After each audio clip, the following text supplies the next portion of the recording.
এখন দাঁড়িয়ে রয়েছি ঢাকা রংপুর মহাসড়কের গোবিন্দগঞ্জ উপজেলায়।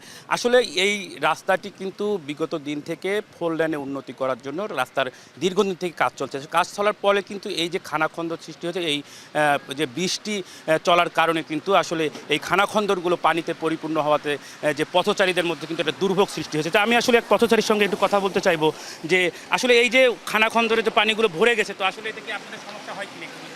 জি, আমরা গোবিন্দবাসী আসলে অনেক দিন যাবৎ এই সমস্যার সম্মুখীন হয়েছি। এখন পর্যন্ত অনেক ভোগান্তিতে আছি। এখানকার যে পরিস্থিতিতে হচ্ছে আমাদের চলাচল খুব ঝামেলা হচ্ছে। আমরা প্রতিনিয়ত দেখা যাচ্ছে দৈনন্দিন যে কাজ আছে, কাজে আমরা ঠিকমতো করতে পারছি না। দেখা গেছে আমরা যারা মোটরসাইকেল আরোহী আছি, প্রতিদিনই হচ্ছে মানে কোথায় কতটুকু গর্ত, কোথায় কি হচ্ছে এটা আসলে আমরা জানি না।